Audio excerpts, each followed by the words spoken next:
लगे कि ये सब तो बिल्कुल ऐसा लग रहा है कि जैसे मैं जानना चाहता था।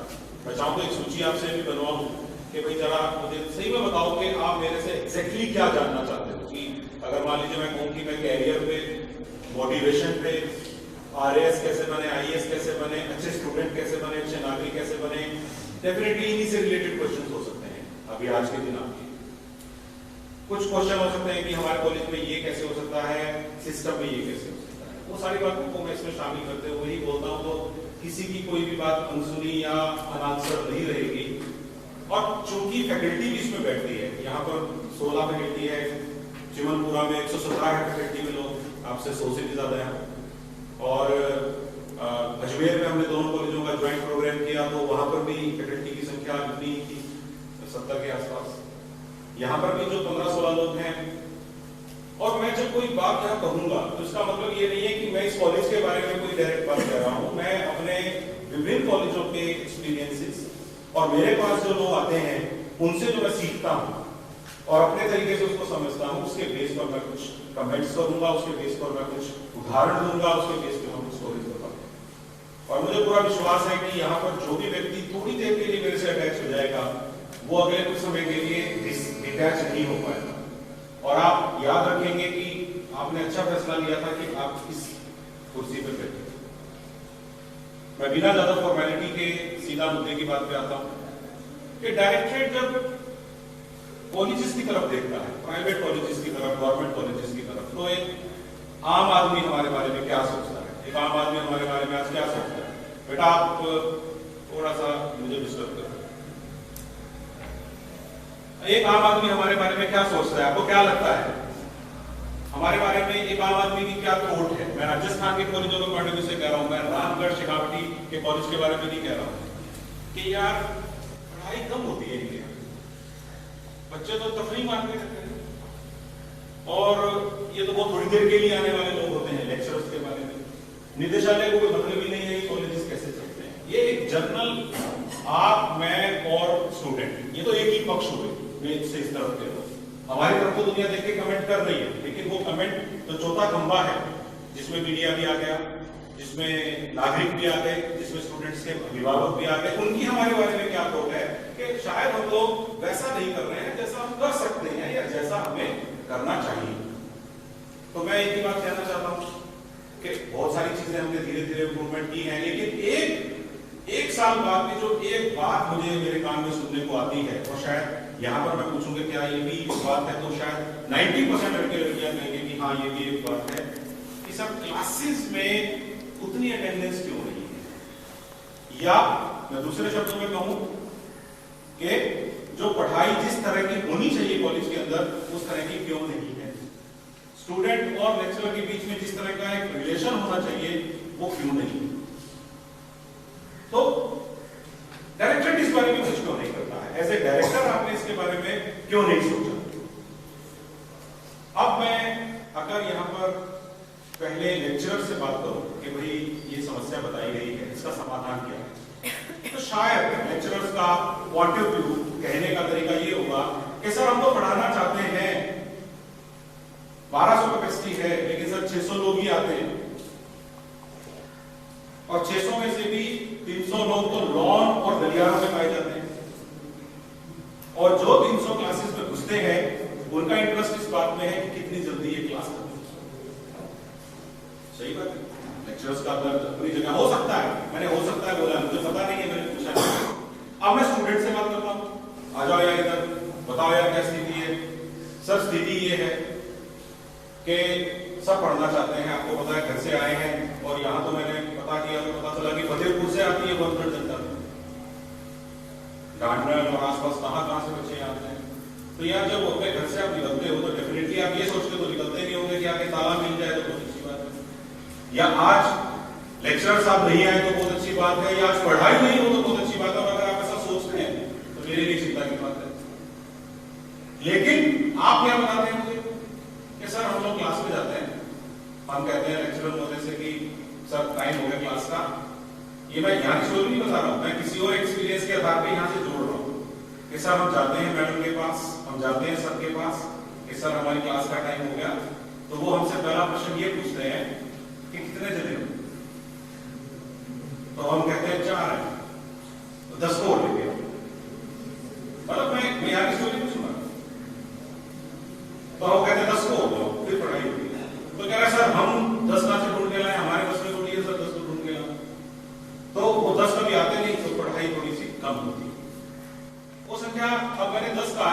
भी हो सकती है, 6 भी हो सकती है, और ये भी कह सकते हैं कि 2 और लाओ, 3 और लाओ, मुझे नहीं पता कितने का क्या आंकड़ा है, लेकिन तो सर वो नहीं होती पढ़ाई।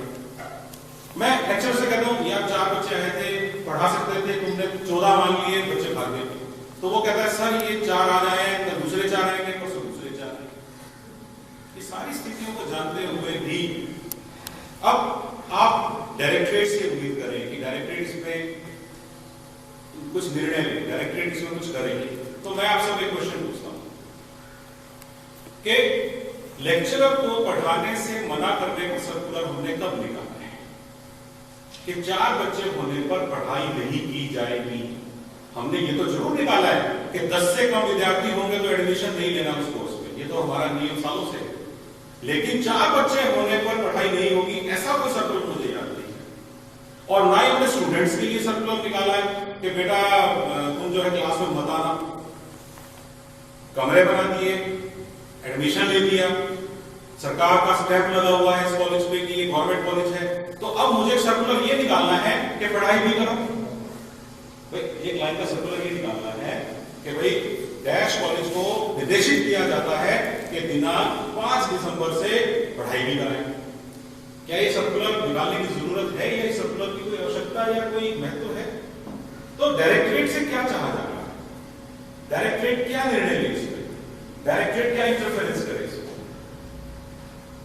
हम लोग 182 हो गए गवर्नमेंट कॉलेज इस साल। 182 गवर्नमेंट कॉलेजों के लगभग मे बी 2000 रूम्स में क्या कैमरा लगा सकते हैं? अगर हम 2000 कमरों में कैमरा लगा सकते हैं, चलिए लगा दिया, 10 करोड़ खर्च करके लगा दिया। उन 2000 कैमरों को दिखाने के लिए कि भाई लैपटॉप पे आदमी बैठ के देखे कि कैमरे क्या दिखा रहे हैं, 2000 लोगों की भर्ती मुझे करनी पड़ेगी जो ये बताएंगे कि सर हमने 2000 दिन भर बैठ के 2000 कमरों का लैपटॉप देख लिया है, वहां के कैमरा ने फीड भेजी है, तो पढ़ाई हुई है। इस सारी एक्सरसाइज का अर्थ क्या निकलेगा? क्या हम एक अविश्वास वाले सिस्टम पे काम कर रहे हैं? क्या हम आपस में एक दूसरे पे अविश्वास करते हैं? डायरेक्टरेट बिल्कुल ये मान के चलता है कि हर आदमी जो है वो काम चोरी कर रहा है? नहीं। अगर आप लोगों को पढ़ाई करनी है तो मैं यहाँ के लेक्चरर को नहीं कह रहा हूं, मैं सब जगह कहता हूं, इसीलिए मैं वो पैराग्राफ रिपीट कर रहा हूं कि यदि कोई व्यक्ति अभी भी ऐसा है जो ये मान के चलता है कि एक पर्टिकुलर संख्या में विद्यार्थी आने पर ही पढ़ाई मैं कराऊंगा, अगर वो ऐसी सोच का शिकार है तो मेरे उस व्यक्ति के लिए एक ही मैसेज है कि एक स्टूडेंट को या 100 स्टूडेंट को पढ़ाने वाले को फर्क नहीं पड़ना चाहिए। और अगर आज मैं 4 को पढ़ाऊंगा तो हो सकता है कल 5 होते, परसों 8 होते, और ये मैसेज चला जाता कि ये लेक्चरर तो पढ़ाते ही पढ़ाते हैं, भले 4 बच्चे हो भले 2 बच्चे हो। मैसेज क्या चला गया कि ये तो 14 होने में पढ़ाते हैं।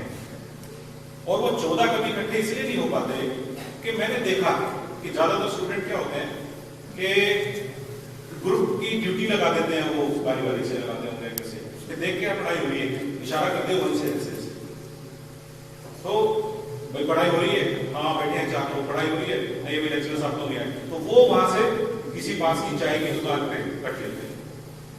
तो ये जो छोटा सा गैप है, एक दूसरे की अब्सेंस से खुशी, हम लोग ये माना करते थे कि दुखी संसार में वो होना चाहिए जिसके पास काम नहीं है।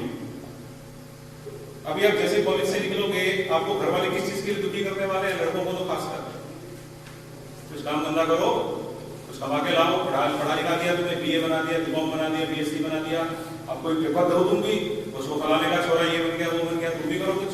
ये दबाव आने वाला है, काम ढूंढने का दबाव। और हम सब इसी दबाव से निकले हैं, सो कॉल्ड सफल लोग, हम सब इसी दबाव से निकले हैं। किसी को कम झेलना पड़ा, किसी को कई साल झेलना पड़ा, किसी का 1 साल में काम हो गया, किसी का 5 साल में काम हुआ, लेकिन जब दबाव सबने झेला कि काम मिले, काम मिले, और जब काम मिला तो हमने उसकी शर्तें तय कर ली कि मैं काम तो इन शर्तों पे करूंगा कि जब मेरी क्लास में इतने बच्चे होंगे। तो मेरे को बड़ा दुख होता है जब मैं राजस्थान के कॉलेजेस के बारे में क्या सुनता हूं कि हमारे कुछ लेक्चरर जुलाई से रजिस्टर मेंटेन कर रहे हैं अपनी क्लास का, और उन्होंने जुलाई में एक बार 40 बच्चों के नाम उसमें लिख दिए, 1 2 3 4 5 रामलाल श्यामलाल 40 का नाम लिख दिया। और उसके बाद से आज दिसंबर का रजिस्टर आ गया, लेकिन हाजिरी लग रही है लेकिन बच्चों के नाम नहीं है। अगस्त, सितंबर, अक्टूबर, नवंबर, दिसंबर में रैंडम से रजिस्टर बना हुआ है। यानी कि अब रामलाल नहीं है, वो क्या है? सोहनलाल 13 नंबर बन गया है। अब सोहनलाल नहीं रहा है, अब 13 नंबर जो है वो सोहनलाल का रिजर्व हो गया है। क्यों? क्योंकि हम उन 40 नामों को अगले पेज में नहीं लिखना चाहते। अगर हम इतना नहीं कर सकते तो यार हम क्या कर सकते हैं? मैं रियल स्टोरी से रियल एग्जांपल आपको बताता हूं। पुलिस का नाम बताना अच्छा नहीं। एक लेक्चरर जो बहुत दिनों से कॉलेज में नहीं आए, उनका तो दिसंबर का भी हाजिरी लगा हुआ है बच्चों का। मैं तो सोचता हूं कि हम किस मुंह से पटवारी ग्राम सेवक को गाली दिया करते थे। दुनिया में करप्शन का ठेका तो सिर्फ पीडब्ल्यूडी के बेचारे इंजीनियर के पास है, क्योंकि वो बहुत ज्यादा करप्ट होते हैं, हमारी सड़कें तोड़ देते हैं। एक ऐसा नोशन बना हुआ है देश में। हर आदमी, ठेकेदार, इंजीनियर, पटवारी, ग्राम सेवक, तहसीलदार, अधिकारी, ये सब तो ऐसे हैं। लेकिन दिल में झांक के देखिए, वो किसके टिकट?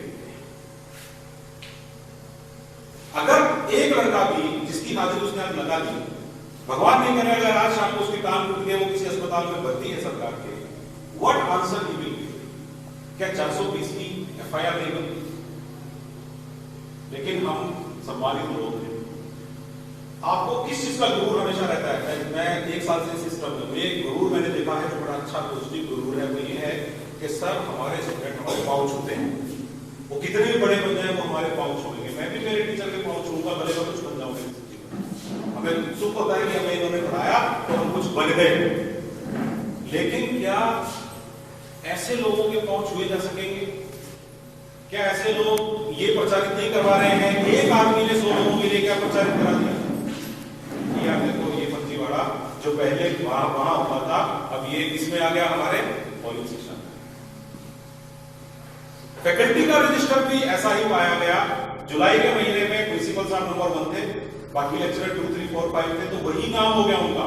प्रिंसिपल साहब का नाम नहीं रहा, वो नंबर 1 हो गए, वाइस प्रिंसिपल नंबर 2 हो गया। क्यों? क्योंकि कौन नाम उतारे?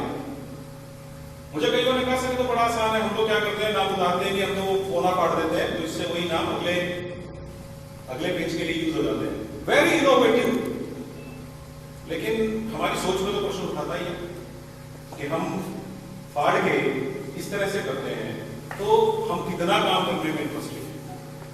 लेकिन मैं एक प्रश्न यहाँ पर सिर्फ इसलिए उठा रहा हूं कि मुझे दुख ये होता है कि हम बच्चों को अपने आप से प्रेरणा लेने के लायक बनाएंगे कैसे? यहाँ जो बच्चे बैठे हैं, जो विद्यार्थी बैठे हैं, मैं उनसे एक ही बात कहना चाहता हूँ कि जब हम सब मिलकर ये सारा खेल खेल रहे होते हैं, अब मैं दूसरी बात में चलिए हाजिरी वाले किस्से को मैं छोड़ता हूँ यहीं पे।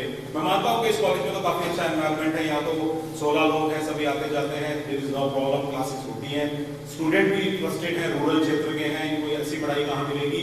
मैं इसलिए इस पॉइंट को सिर्फ आपको डिस्कस करके छोड़ देता हूँ।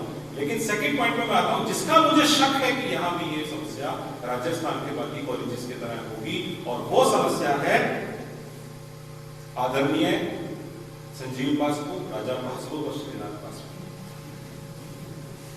इनके जन्मदाताओं को मैं हमेशा नमस्कार करता हूं, क्योंकि इन्होंने मुझे ये बुद्धि दी है, इन्होंने मुझे ये समझने की शक्ति दी है कि जब 7 दिन में बीए हो सकती है तो ये पूरा साल क्लास क्यों लगाते हैं? ये निदेशालय वाले, ये यूनिवर्सिटी वाले, ये कॉलेज वाले सब बेवकूफ हैं। एकमात्र समझदार हम लोग हैं। कौन लोग? जो ये किताब छापते हैं। 7 दिन में होती है क्या नहीं 1 वीक सीरीज? यार बताओ, होती है या सीकर में नहीं पाई जाती, चूरू में नहीं पाई जाती 1 वीक सीरीज? यहाँ आती है क्या सबके? किस किसने खरीद ली और कौन कौन खरीदने वाला? सेकेंड ईयर में कितने ईमानदारी से ऐसे हैं जिन्होंने फर्स्ट ईयर में पासबुक से पढ़ा? देखो यार, पूरा साल किताब से पढ़ने के बाद, मेरे को याद पड़ता है, पूरा साल किताब से पढ़ने के बाद फरवरी मार्च में हम लोग गाइड या पासबुक लाया करते थे इंपॉर्टेंट क्वेश्चंस की रिवीजन के। मुझे ये याद पड़ता है, वो भी 11वीं 10वीं और 12वीं के बोर्ड का याद है मुझे। कॉलेज में तो कभी ऐसा सोचा नहीं। अब हो ये रहा है कि हम सब मिलकर एक गेम खेलते हैं, इसका नाम है कॉलेज। छोटे बच्चे खेलते हैं ना, कभी शादी, लूडी की शादी का खेल खेलते हैं, ऐसे हम बड़े लोग एक खेल खेल रहे हैं, उसका नाम है कॉलेज। हमने निदेशालय से कॉलेज ले लिया, एक बिल्डिंग रुइया जी ने दे दी या हमने खुद बना ली, उसमें हमने रजिस्टर खोल लिया, उसमें हमने बच्चों के नाम लिख दिए, उसके बाद वो बच्चे हमारे यहाँ आते हैं, हम उन्हें पढ़ाते हैं, लेकिन वो तैयारी किससे करते हैं, वो ज्ञान किससे प्राप्त करते हैं, पासबुक से। तो फिर तो हम कॉलेज ही खेल रहे हैं। फिर एक निदेशक है और वो कहता है पढ़ाओ, जबकि उसको भी ये पता है कि भाई जनवरी फरवरी में पासबुक लगेगी तो के फॉर्म। मैं एक कॉलेज में ये भाषण दे रहा था कि 1 वीक सीरीज ने हमारे बच्चों का फ्यूचर खराब कर दिया है, क्योंकि हम लोग लिमिटेड पढ़ते हैं, हम अब सिर्फ इंपॉर्टेंट पढ़ते हैं, अब हम चीजों को समझते नहीं है, अब हम चीजों को जांचते हैं, अब हम विश्लेषक हो गए हैं, स्टूडेंट नहीं रहे, क्या हो गए, एनालिस्ट हो गए। सर मैं बता दूंगा कौन से क्वेश्चन आएंगे, कैसे है सर, ऐसा है पिछले 6 साल के पेपर ले, पिछले साल का मत लेना सर, वो रिपीट नहीं होगा। उनको सही बात है, इतनी बुद्धि तो पेपर सेक्टर में भी है कि भाई 2013 का नहीं पूछना है, 2014 में पेपर बन जाता है सर, जैसा वो सोचता है वैसा हम सोच लेते हैं, और वैसा पासबुक सोच लेती है, वो छाप के दे देती है, जितने में फोटोकॉपी होती है उतने में पासबुक आ जाती है, तो उसकी तो डिग्री फर्स्ट क्लास चल रही है ना। टीचर को एतराज है, यानी कि लेक्चरर को क्यों एतराज होगा, वो कह रहे हैं कि मेरे बच्चे का रिजल्ट आएगा तो कॉलेज का नाम सुधरेगा, भले वो पासबुक से ले। यूनिवर्सिटी भी खुश है, स्टूडेंट भी खुश है, लेकिन सबसे ज्यादा दुखी कौन है, शिक्षा, एजुकेशन, नॉलेज, ज्ञान, उसको तो हमने कहीं का नहीं छोड़ा। महात्मा गांधी का जन्म कब हुआ पता है, 2 अक्टूबर। महात्मा गांधी की मृत्यु कब हुई पता है, 30 जनवरी। महात्मा गांधी ने दांडी मार्च कौन से साल में की? लोग ऐसे देखते हैं जैसे कि मर्डर कर दिया हो। में मैं यही 2 क्वेश्चन पूछ रहा था बाद में, महात्मा गांधी का जन्म, महात्मा गांधी की मृत्यु। थोड़ी देर में पता चला कि सबको पता चल गया कि जैन साहब ये क्वेश्चन पूछ रहे हैं, 2 किलोमीटर तक पता चल गया। तो मैंने कहा क्वेश्चन चेंज करके ये पूछ लेता हूँ कि गांधी जी ने दांडी मार्च कौन से साल में किया? तो उस लड़के ने ऐसे देखा, सर सबसे तो जन्म और मृत्यु पूछ रहे थे, नीचे अब ठीक है, मैंने दांडी मार्च पूछा, तो दांडी मार्च कोई ऐसी बड़ी चीज नहीं थी, क्योंकि गांधी जी का सबसे फेमस आंदोलन अगर कोई रहा नमक का तो दांडी आंदोलन रहा। अब क्वेश्चन ये है कि ऐसा क्यों होता है? मैं इसके पीछे की साइकोलॉजी बताऊं आपको। साइकोलॉजी ये है कि पासबुक ये कहती है कि गांधी जी का जन्म इंपॉर्टेंट है, गांधी जी की मृत्यु इंपॉर्टेंट है, गांधी जी ने क्या किया ये इंपॉर्टेंट है। और आप क्या कहते हो, चैप्टर नंबर 1 इंपॉर्टेंट है, चैप्टर नंबर 3 इंपॉर्टेंट है, चैप्टर नंबर 2 में से कभी क्वेश्चन नहीं आया वो इंपॉर्टेंट। हम इस थॉट के साथ बड़े किए जा रहे हैं, इस थॉट के साथ हम ग्रेजुएट बनने वाले हैं, इस थॉट के साथ हम डिग्री लेके घूमने वाले हैं, और उम्मीद करते हैं कि कोई आदमी हमें 5-7 हजार रुपए की नौकरी दे। मैं यहां बैठे हुए लेक्चरर से पूछता हूं ईमानदारी से, यदि आप एक कंपनी भी चलाते हो और 3rd ईयर के स्टूडेंट का कैंपस प्लेसमेंट करना हो, तो क्या आप अपने पढ़ाए हुए स्टूडेंट को 5000 की नौकरी देना पसंद करेंगे? ईमानदारी से अगर आपका जवाब हां है तो मैं मेरा भाषण यही खत्म करने को तैयार हूं। लेकिन अगर आप ये कहते हैं नहीं सर ऐसे कैसे मैं यहां कह दूंगा 5000 की नौकरी दूंगा, हो सकता है मुझे उससे ज्यादा अच्छा लड़का 10th पास मिल जाए, जितनी उसमें बुद्धि है उससे ज्यादा बुद्धि का लड़का कोई गांव में मिल जाए जिसने 8वीं भी नहीं करी हो, लेकिन हो सकता है बुद्धि उससे ज्यादा हो। तो फिर एक बात बताइए साहब, हमने क्या दिया सिस्टम को?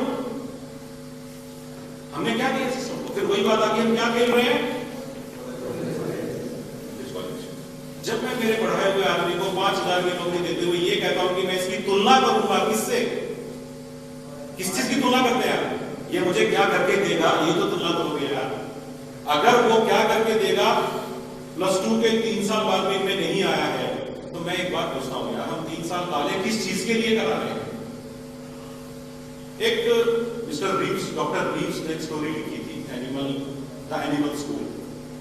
वो बड़ी रेलिवेंट आ जाती है, मुझे लगा कि इस भाषण में काफी रेलिवेंट पड़ेगी। उसके पीछे हमारा सिस्टम भी जिम्मेदार है कि हम बीए बीकॉम बीएससी क्यों करा रहे हैं, जब हमें पता है कि मार्केट में उनकी डिमांड नहीं है। उस स्कूल में क्या होता है कि बहुत सारे जंगल के जानवर ये तय करते हैं कि दुनिया बदल रही है, आने वाले समय में अगर हमें सरवाइव करना है, जैसे हम लोगों ने तय किया हुआ किसी दिन कई साल पहले, कई सदियों पहले कि इंसान को पढ़ना चाहिए, ऐसे जानवरों ने तय किया कि आने वाले जमाने के लिए हमें पढ़ना चाहिए। उन्होंने एक स्कूल खोल लिया, सिलेबस बनाया गया, सिलेबस में 4 सब्जेक्ट डाले थे। Number 1 swimming, number 2 running, number 3 पेड़ पे चढ़ना और नंबर 4 उड़ना, फ्लाइंग। जानवरों में यही क्वालिटीज होती है जनरली, पक्षियों में, जानवरों में। तो ये सिलेबस तय हो गया। अब आप देखिए क्या होता है, जो डक यानी कि बतख है वो स्विमिंग में बहुत अच्छी थी, वो स्विमिंग में अपने टीचर से भी अच्छी थी क्योंकि डक की स्विमिंग बहुत अच्छी थी। अब सेकंड, लेकिन उसको ये कहा गया कि तुम स्विमिंग पे ज्यादा ध्यान मत दिया करो। मेरी बातों को समझना मैं कहां बोल रहा हूं। बेटा तुम स्विमिंग पे ज्यादा ध्यान दे रहे हो, स्विमिंग से पास नहीं होगे, इसलिए बेटा ये पेड़ पे चढ़ने की प्रैक्टिस भी करो। इसमें फेल होना है क्या तुम्हें? 35 नंबर तो इसमें भी चाहिए तेरे को। तो डक ने पेड़ पे चढ़ने की प्रैक्टिस कर करके अपने पैर खराब कर लिए, स्विमिंग से भी गई। अगला आदमी था रैबिट यानी कि खरगोश, रनिंग में टीचर से भी आ गई, लेकिन उसके टीचर ने कहा भाई ये रनिंग से पार नहीं लगेगी, तेरे को स्विमिंग पे भी ध्यान देना चाहिए। और उस खरगोश को स्विमिंग करा करा के बीमार कर दिया और रनिंग की प्रतियोगिता में भी भाग नहीं ले सका और उसका कैरियर खराब। नाउ ईगल यानी कि बाज, उसने क्या किया?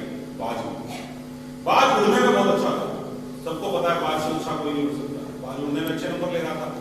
फिर उसको कहा गया पेड़ पे चढ़, बाज ने कहा अच्छा, उसने झपट्टा भरा, वो पेड़ पे चढ़ गया। उसने कहा नहीं नहीं, पेड़ पे चढ़ने का सिलेबस ऐसे नहीं होगा। उसको लैब में लेके गए, देखो पेड़ पे कैसे चढ़ना है, लैब में ले जाके उसको दिखाया पेड़ पे ऐसे चढ़ना है, जड़ की तरफ से तने के साथ साथ ऐसे ऐसे ऐसे चढ़। उसने कहा यार मैं पेड़ पे तो चढ़ रहा हूं ना, मैं भले कैसे मत चढ़ूं। हम स्टूडेंट को क्या कहते हैं, नहीं ये सीखना है तो तुम्हें इसी फॉर्मूले से सीखना पड़ेगा, अगर तुमने किसी दूसरे फॉर्मूले से सॉल्व किया तो गलत हो जाएगा। मुझे तो बिल्कुल ऐसा लगा जैसे हमारे हायर एजुकेशन की कहानी। क्या होता है हमारे हायर एजुकेशन में? और एक इंटरेस्टिंग बात बताओ आपको, फर्स्ट कौन आया उस स्कूल में? उस स्कूल में फर्स्ट आया एक अबनॉर्मली पैदा हुई समुद्री ईल।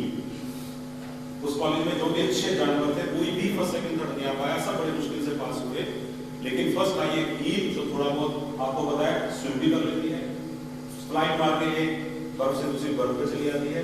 तो यही हमारी दुनिया में हो रहा है कि जो सिलेबस की फॉर्मेलिटी पूरी कर रहा है वो आदमी सक्सेसफुल हो रहा है। अगर आप में से कोई लड़का बहुत अच्छा स्विमर है, उसको कभी पढ़ाई में इससे मदद मिली है क्या? आप में से कई लड़के अच्छी स्विमिंग करते होंगे, क्या आपको आपकी पढ़ाई में कभी इससे मदद मिली? आप में से कई लड़के बड़े अच्छी रनिंग करते होंगे, आप में से कई अच्छे बड़े सिंगर होंगे, आप में से कई लोग बड़े अच्छे डांसर होंगे, क्या इन चीजों ने आपकी पढ़ाई में मदद की? भाई ये सब बाहर क्या है, इन सब चीजों की हमारी पढ़ाई में कोई जरूरत नहीं है। हमारे यहाँ तो सोशियोलॉजी पढ़ो, हिस्ट्री पढ़ो, और हिस्ट्री में भी ये पढ़ो और इस तरीके से पढ़ो, इस डायग्राम से पढ़ो, इस नक्शे से पढ़ो। तो हमारे यहाँ इस तरह के प्रोडक्ट पैदा हो रहे हैं और फिर हम क्या करते हैं, लोग बेरोजगार है साहब। ट्रेन की छतों पर लड़के जब जयपुर पेपर देने जाते हैं जुगू सीकर से, तो सारा जयपुर डर जाता है। जिस दिन भी भर्ती होती है ना, उस दिन कोई शरीफ आदमी सड़कों पे नहीं निकलता। अगर अखबार में पता लग जाएगा कि कल परसों सेना की भर्ती है, पुलिस की भर्ती है और सीकर शुरू से लड़के आएंगे, अरे यार उस दिन तो लोग छुट्टी करके करते हैं। आपको पता है क्यों? बताओ जरा। उस दिन उन लड़कों को यह लगता है कि हम सिकंदर की सेना और हम विश्व युद्ध पे निकले हैं, जो भी देश सामने आएगा हम उसे जीतेंगे। सही बात है, क्योंकि हम बेरोजगारों को भूल नहीं दे रहे हैं, हम बेरोजगारों को शिक्षा नहीं दे रहे हैं, हम बेरोजगारों को क्या पकड़ा रहे हैं, एक कागज जिसमें ये लिखा हुआ है कि इसने इतने परसेंट से बीए पास किया, और उसको सामने वाला आदमी इसलिए मानने को तैयार नहीं है क्योंकि जो उस कागज पे लिखा हुआ है वो उस लड़के में दिख नहीं रहा है। और मैं आपको एक बात बताऊं, मैंने एक कॉलेज में तो ये भी बोला कि यार कभी एक आदमी ये भी रिसर्च कर लो, सोशियोलॉजी वाला कोई, कि ऐसा तो नहीं है कि प्लस 2 में जैसा बच्चा हमारे कॉलेज में घुसा था 3 साल रहने के बाद वो वैसा भी ना रहा हो। I doubt it. कारण बताओ, फर्स्ट ईयर में कितने लोग हैं? फर्स्ट ईयर में कितने लोग हैं? अरे हाथ उठाओ, मैं कोई आपको ज्ञान थोड़ी बुला रहा हूं। अब जरा एक बात याद करना मेरे सारे के सारे, जब आप 10+2 में थे तो माँ बाप कितना टोकते थे?